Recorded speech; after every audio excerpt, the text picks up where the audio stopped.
하나님께서 주신 말씀은 구약성경 요나서 4장 6절에서 11절까지의 말씀입니다. 요나서 4장 6절에서 11절까지의 말씀입니다. 성경 1289면에 나와 있습니다. 우리 같이 하나님의 말씀을 합독하겠습니다. 시작. 하나님 여호와께서 박넝쿨을 예비하사 요나를 가리게 하셨으니 이는 그의 머리를 위하여 그늘이 지게 하며 그의 괴로움을 면하게 하려 하심이었더라. 요나가 박넝쿨로 말미암아 크게 기뻐하였더니 하나님이 벌레를 예비하사 이튿날 새벽에 그 박넝쿨을 갉아먹게 하심에 시드니라. 해가 뜰 때에 하나님이 뜨거운 동풍을 예비하셨고 해는 요나의 머리에 쪼임에 요나가 혼미하여 스스로 죽기를 구하여 이르되 사는 것보다 죽는 것이 내게 나으니이다 하니라. 하나님이 요나에게 이르시되 내가 이 박넝쿨로 말미암아 성내는 것이 어찌 옳으냐 하시니 그가 대답하되 내가 성내어 죽기까지 할지라도 옳으니이다 하니라. 여호와께서 이르시되 내가 수고도 아니하였고 재배도 아니하였고 하룻밤에 났다가 하룻밤에 말라버린 이 박넝쿨을 아꼈거든. 하물며 이 큰 성읍 니느웨에는 좌우를 분변하지 못하는 자가 12만여 명이요 가축도 많이 있나니 내가 어찌 아끼지 아니하겠느냐 하시니라. 아멘. 할렐루야. 네, 하나님 살아계시고 살아계신 하나님이 우리 성도님들과 함께 하시며 또 응답해 주실 줄 믿습니다. 하나님이 살아계신다라는 것은 우상과 크게 구별되는 점이죠. 우상도 존재하긴 합니다. 그리고 하나님도 존재하십니다. 그런데 큰 차이점이 무엇입니까? 우상은 살아있지 않아요. 죽어 있지요. 멈춰 있습니다. 그러나 우리 하나님은 지금도 살아계십니다. 아멘. 살아계신다라는 건 무슨 뜻이냐면 응답해 주신다, 역사해 주신다, 말씀해 주신다, 반응해 주신다입니다. 여러분, 이 살아계신 하나님을 매일매일 경험하게 되기를 주님의 이름으로 축복합니다. 오늘 제가 야외에서 설교하고 있는 것 같은 기분이 드네요. 예, 꽃이 지금 굉장히 아름답게 펴 있습니다. 우리 성도님들 앞을 보시면서 저를 보시면서 기뻐하시고 그리고 꽃을 보면서 한 번 더 기뻐하시기를 바랍니다. 저를 보고 기뻐하라니 별로 기분 좋지 않으시군요. 왜 이렇게 오시면서 싸우셨습니까? 네, 마음을 여시고 하나님의 말씀은 마음이 열려야 들려요. 강팍한 심령들은 그래서 찬양을 부르고 우리가 하나님의 영광을 찬양하는 건데요. 하나님의 영광 안에서 우리의 마음이 열리고 그리고 하나님께 활짝 우리의 마음을 열어드려서 그 말씀이 우리 안에 들어오고 뿌리를 내리고 자라게 돼서 그 말씀의 능력이 우리 가운데 가득하기를 주님의 이름으로 축복합니다. 네, 요나 우리가 잘 알고 있죠. 요나 하면 가장 먼저 떠오르는 게 큰 물고기입니다. 그 물고기 속에 들어갔다가 요나가 이제 하나님 앞에 서게 되죠. 그리고 하나님이 다시 한번 요나에게 기회를 주세요. 똑같은 기회. 처음에 하셨던 말씀과 두 번째 말씀이 변함이 없습니다. 즉 하나님의 사랑, 하나님의 인자하심은 변하지 않아요. 변하는 것은 우리죠. 우리가 상황에 따라, 마음의 감정에 따라, 그리고 내 여건에 따라 하나님께 고백하는 것이, 반응하는 것이 달라지는 것이지, 하나님은 한 번도 우리에게 시건치 않으시고 그리고 변개치 않으시는 분이심을 우리 요나서를 통해서 알게 되죠. 근데 요나가 두 번째 기회를 받게 되었을 때 그때 요나가 온전히 순종했으면 좋았으련만 요나는 두 번째 기회를 받았을 때도 부분적으로 순종을 합니다. 온전한 순종을 하지 않아요. 니누의 성 가라고는 해서 하나님 말씀 따라 가긴 갔는데 내 민족을 죽이고 나의 형제, 나의 친인척을 죽이고 도륙했던 그 아수르의 수도 니누에 있는 사람들이 너무너무 미웠습니다. 근데 요나는 알고 있어요. 무엇을 알고 있냐면 하나님은 인애하시고 자비로우시고 은총이 한이 없으신 분이어서 이 악한 니누의 백성일지라도 회개하고 돌이키면 반드시 은혜를 베풀어 주시고 그의 죄를 사해 주시고 그들에게 살 길을 내어 주신다라는 것을 너무 잘 알고 있었어요. 그래서 하나님은 그 사실을 잘 알고 있었던 요나에게 부탁을 한 거죠. 요나야, 내 마음을 알아.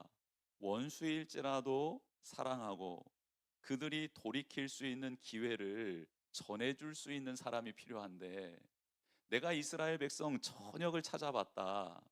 그런데 나의 이 마음을 헤아려서 가서 나의 마음을 전해줄 사람이 아무도 없더구나.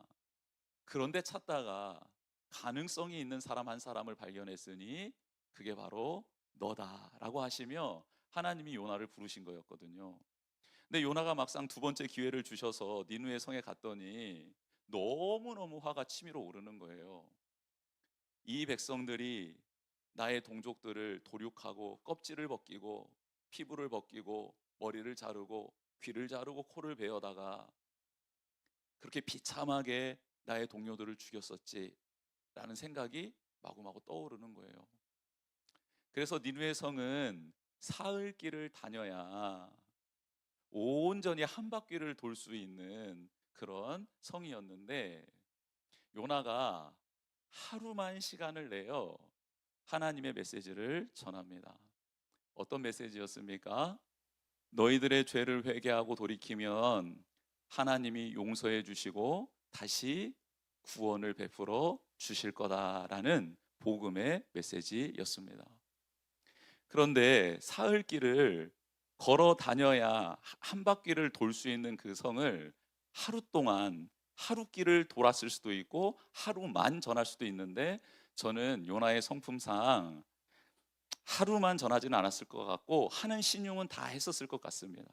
그래서 저는 하루 동안 그 성을 한 바퀴 돌았을 것 같아요. 뛰어서 돌았는지 자전거를 타고 돌았는지 말을 타고 돌았는지는 모르겠으나, 여러분, 우리가 복음을 전할 때, 하나님의 메시지를 전할 때 상대방을 두고 주의를 기울여서 메시지를 전해도 들어갈까 말까 합니다. 그렇죠?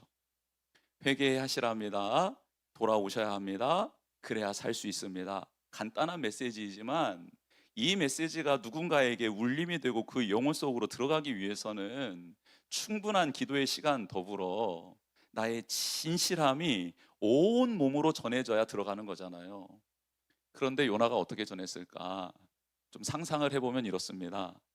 제가 유스 예배 때 했던 내용인데요. 뭐 이런 거예요. 여러분, 하나님께서 당신들 이 죄의 값이 너무 무거워서 돌이키래요. 회개하래요. 그러면 용서해 주신답니다. 다시 새 길을 열어주신대요. 그러니 돌아오셨으면 좋겠습니다. 이렇게 말을 해야 되잖아요. 그런데 이렇게 말을 하는 거예요. 40배속으로 돌리는 겁니다. 오늘 이렇게 이렇게 하는 거예요. 알아들었을까요? 못 알아들었을까요? 예. 청소년들도 안 웃었는데 우리 성도님들도 안 웃고, 예, 망했습니다. 못 알아듣는 거예요. 아니, 못 알아듣게 하고 싶었을 겁니다. 요나가 두 번째 기회에 온전한 순종을 하고 싶었으나 그의 마음에 감동이 없는 거예요. 그래서 온전한 순종을 하지 않고 부분적인 순종을 했어요. 그런데 기적이 일어났습니다. 그런 요나의 외침을 듣고 니누의 성에 있었던 사람들이 회개하기 시작하고, 가축들도 그 회개에 동참하도록 백성들이 온 생명 있는 것들은 다 죄를 뒤집어 쓰고 엎드리고 자숙하며 하나님께 제가 잘못했습니다라고 고백하는 역사가 일어나는 거예요. 그랬더니 여러분, 하나님의 뜻이 이루어졌잖아요. 그럼 요나 어떻게 해야 됩니까? 기뻐해야 되죠. 감사해야 되죠. 하나님의 뜻이 이루어졌으니까 영광 올려드려야 되잖아요. 근데 그 영광 올려드려야 될 장이 오늘 읽었던 요나서 4장이에요. 근데 요나서 4장 1절이 어떻게 시작하시는 줄 아십니까? 이렇게 시작을 합니다. 요나가 매우 싫어하고 성내며 여호와께 기도하여 이르되 라고 시작합니다. 영광을 올려드려야 되는데요. 하나님 감사합니다. 정말 하나님은 인자하시고 자비롭고 선하시며 그 자비하심이 무궁하시군요. 그 긍휼이 한도 없으시군요. 이런 죄인들도 구원하시는 그 하나님을 찬양하며 높여드립니다가 아니라 매우 싫어했습니다. 그들이 회개하는 것을. 그리고 그들이 회개하는 것이 못내 분노에 차오르는 거예요. 성을 내는 겁니다. 그러면서 그들에게 화를 내는 게 아니라 이 일을 이루신 하나님께 화가 난 거예요. 이미 알고 있었지만 정말 이러실 줄 몰랐던 거죠. 나의 원수에게, 내가 너무 싫어하는 사람에게 하나님이 은혜를 베풀어 주신다. 잘 되게 하신다. 사업이 번창하게 해주신다. 그의 눈물을 닦아주신다.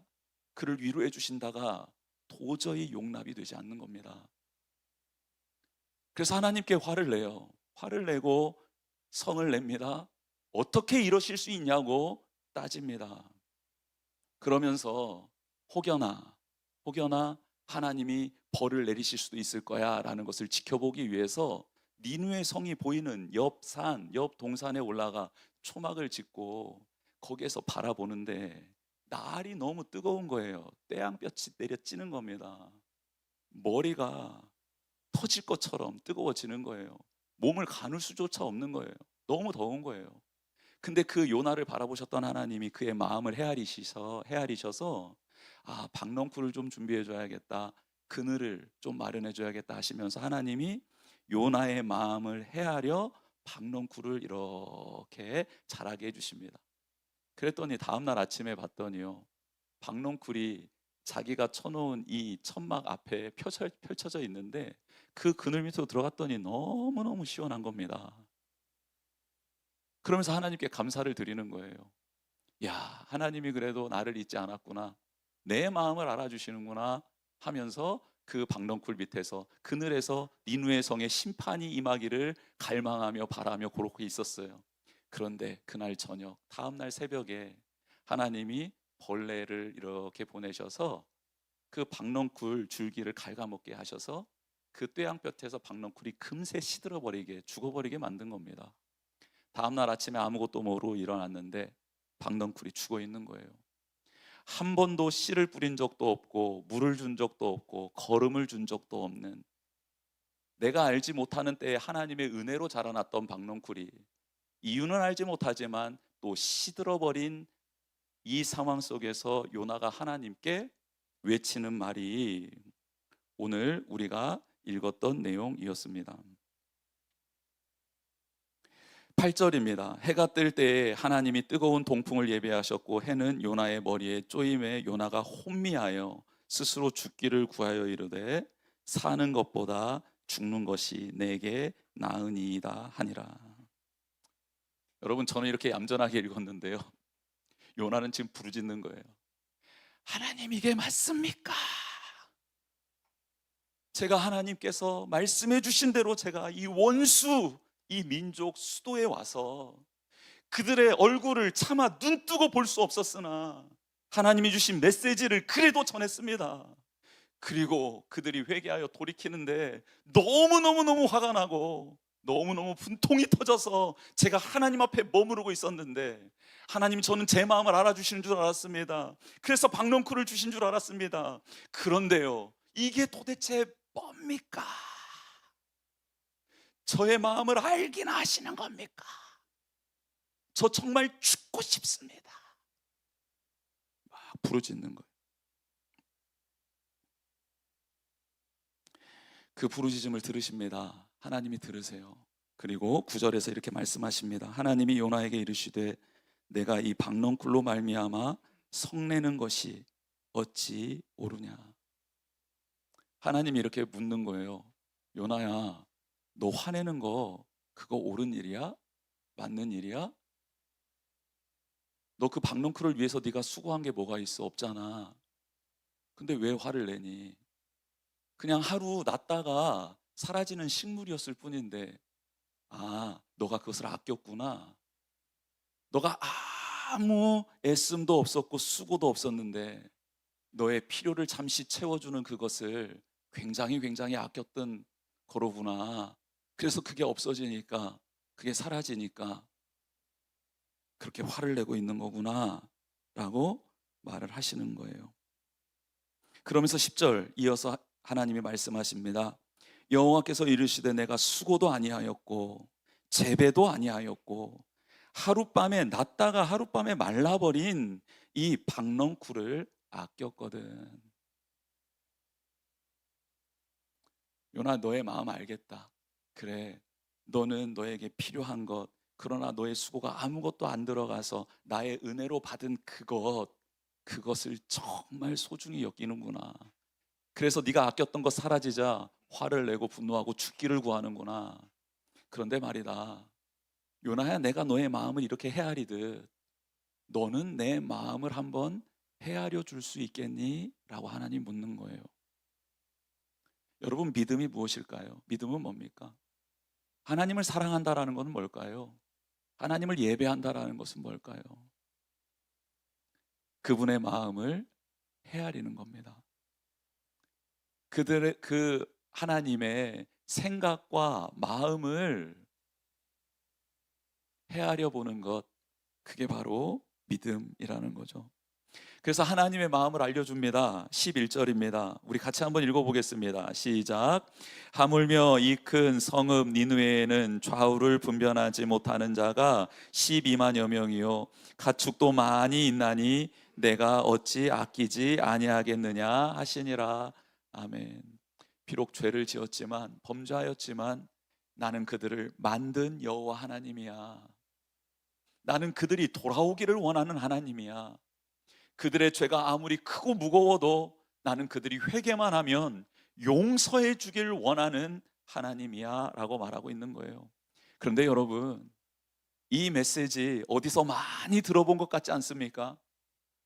여러분, 이 메시지 하나님께서 계속해서 이스라엘 백성들에게 선지자들 통해 말씀해 주셨던 내용입니다. 사랑하는 이스라엘 백성아, 너희들의 죄가 하늘에 닿는구나. 그런데 너희들이 돌이켜 회개하고 내게로 다시 나아오면 내가 너의 죄를 씻어주겠다, 사해주겠다, 다시 나의 자녀로 삼아주겠다라는 하나님의 메시지가 끊임없이 되풀이되었습니다. 그럼에도 불구하고 이스라엘 백성은 돌이키는 척 하다가 요나처럼 다시 제자리 걸음이었습니다. 돌이키는 척 하다가 다시 우상에게 갔습니다. 하나님을 저주했습니다. 맹세했습니다. 원망했습니다. 그렇죠. 그럼에도 불구하고 하나님은 끝까지 이스라엘 백성을 사랑해 주셨습니다. 그들을 추적하셨습니다. 다시 돌이킬 수 있도록, 다시 회개할 수 있도록, 다시 하나님과 교제할 수 있도록, 하나님의 마음을 느낄 수 있도록, 그 생각을 깨달아 알 수 있도록 하나님은 그들을 추적하시고 끝까지 그들을 따라오셨습니다. 여러분, 그 절정판이 바로 예수 그리스도의 십자가이죠. 예수님은 자기를 조롱하고 핍박하고 모욕하고 침뱉었던 사람들을 향해서 하나님, 저들은 저들이 하는 짓을 알지 못합니다. 하나님, 하나님의 마음은 저들도 품기를 원하시는 마음이기에, 저들도 구원하시길 원하시는 마음이기에 저도 이 십자가에서 하나님의 마음으로 저들을 바라봅니다. 저들의 죄를 용서하여 주시옵소서. 여러분, 요나는 불완전한 순종을 했고 하나님을 떠나기도 쉽게 떠났지만, 온전히 순종하지 못했지만, 그리고 성내고 화냈지만 예수님께서는 죄인을 떠나지 않고 멀리하지 않고 그들을 끝까지 품었으며 하나님의 마음을 온전히 느끼며 그 마음을 우리에게 온전히 자신의 생명을 내어주며 전달해 주신 분이 바로 예수님이시죠. 여러분, 그 예수님 때문에 오늘 우리가 이 자리에 있는 것입니다. 여러분, 요나와 니느웨 백성 사이에 큰 차이점이 있나? 저는 그 차이점을 찾을 수 없었습니다. 여러분, 요나나 니느웨 성에 사는 백성이나 똑같이 회개해야 될 죄인들이었고 하나님의 은혜가 필요한 백성들이었고 자녀였습니다. 하나님의 긍휼하심이 아니고서는 그들 모두가 다 용서를 받을 수 없었던 사람들이었습니다. 즉 요나는 니느웨 백성보다 조금도 나은 것이 없었던 그저 죄인이었을 뿐이고, 하나님은 그 죄인을 온 우주 만물을 통하여서 그를 추적하셨고 그를 다시 용서하시며 품에 안아주신 자비로운 하나님이시라는 겁니다.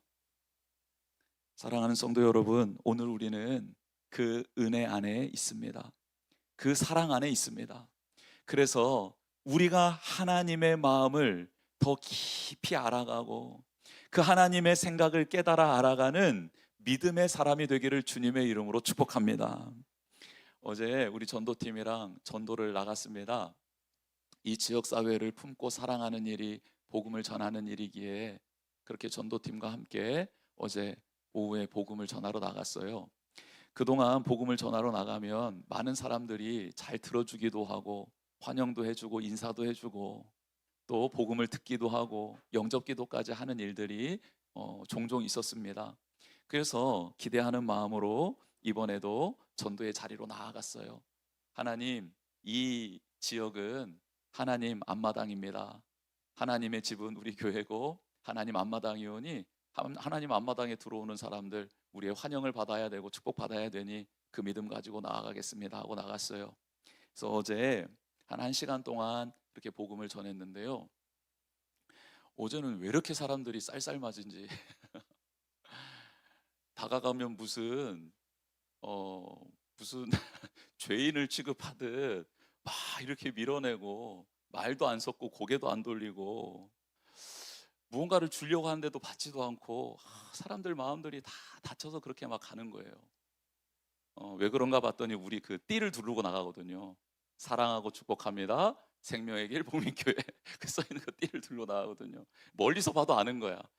저 사람들 교회 다니는 사람들 아닌가? 복음 전하는 거 아닌가? 이제 발견하고 피하기도 하고 인상을 쓰기도 하고 건들지 말라 하기도 하고 아예 들은 척도 안 하고 가고 뭐 이런 거예요. 그래서 여기 밑에 정거장에 있는 그 공원 밑으로 쭉 내려가서 복음을 좀 전하다가 그런 이제 차가운 냉대를 받고 그 오르막길을 이렇게 올라오는데 이런 생각이 드는 거예요. 내가 공부를 몇 년 했지? 갑자기 이 생각이 드는 거예요. 내 학위가 뭐였지? 이런 생각 들고 야, 내가 알고 있는 지혜와 지식이 어느 정도지? 내가 책을 얼마만큼 봤지? 내가 이렇게 무시를 당할 만큼 저들보다 게으르게 살았나? 나는 최선을 다하지 않고 사는 게 아닌데 열심히 살고 있는데 그러면서 뭔가 씁쓸함이 몰려오면서 이렇게 차츰차츰 이렇게 뭔가 나를 외면하고 스쳐 지나가는 사람들에 대한 분노심이 이렇게 올라오는 거예요. 그러면서 그 오르막길을 오르는데 갑자기 드는 생각이 골고다로 오르셨던 예수님의 생각이 딱 드는 거예요. 채찍을 맞고 침뱉음을 당하고 조롱하고 멸시하고 모욕하는데 그 골고다의 언덕길을 아무 소리 없이 그들을 사랑하는 마음으로 그들을 구원하려는 마음으로 오르셨던 주님. 여러분, 예수님은 하나님이시잖아요. 예수님은 하늘과 땅의 모든 권세를 가지신 분이시잖아요. 모든 것을 말씀 한마디로 하실 수 있는 분이시잖아요. 근데 그분은 그런 조롱을 받을 분이 아니시잖아요. 채찍에 맞을 분도 아니시잖아요. 모함을 받을 분도 아니시잖아요. 냉소를 받을 분도 아니시잖아요. 그런데 그분에게 숱하게 퍼부었던 욕설과 냉대, 폭력이 막 생각이 나는 거예요. 그럼에도 불구하고 그 주님이 나 하나 구원하겠다고 그 골고다 언덕을 오르셨던 주님이 생각이 나면서 잠깐 들었던 저의 한심했던 저의 의, 저의 본성, 저의 욕망이 갑자기 부끄러워지는 거예요. 주님, 제가 잘못했습니다. 주님, 이런 날도 있겠죠. 또 이런 날이 계속될 수도 있을 것 같습니다. 그러나 제가 포기하지 않겠습니다. 제가 하나님이 주신 이 사명, 이렇게 복음 전하라고 저 공부시켜 주셨는데, 복음 전하라고 저한테 이런 지혜 주셨는데, 복음 전하라고 이런 건강 주셨는데, 이 한 영혼 살려보라고, 냉대할지라도 끝까지 쫓아가 보라고, 그 자리 지켜보라고, 괜찮다고 하나님이 말씀해 주셨는데, 주님 제가 그 말씀 따라 살아보겠습니다 라고 결단하는 자리가 되었습니다. 그래서 올라와서 다시 영혼을 찾아가서, 하나님이 우리 아버님을 사랑하십니다, 예수님이 우리 아버님 축복하십니다, 예수님을 믿고 같이 구원받으셨으면 좋겠습니다 라는 복음을 계속해서 전할 수 있었습니다. 사랑하는 성도 여러분, 우리는 하나님의 마음을 알아야 합니다. 하나님의 마음이 우리 가운데 임하면 우리의 가족을 어떻게 대해야 될까요? 우리의 교우들을 어떻게 대해야 될까요? 우리의 나라, 우리의 열방을 어떻게 대해야 될까요? 우리의 직장 동료와 옆에 살아가는 이웃을 어떻게 대해야 할까요? 한번 생각해보고, 그리고 그 답을 얻는 시간 되기를 주님의 이름으로 축복합니다. 이 시간 주보 내용 채워보겠습니다. 나는 지금 하나님의 말씀보다 내 생각을 앞세우며 도망치고 있지는 않습니까? 나는 하나님의 뜻이 이루어질 때 기뻐합니까? 아니면 내 기준으로 판단하며 불편해하고 있습니까? 나는 은혜를 받은 사람으로서 다른 영혼을 향해 나아가고 있습니까? 우리 주신 말씀 기억하면서 같이 찬양하며 나아갔으면 좋겠습니다.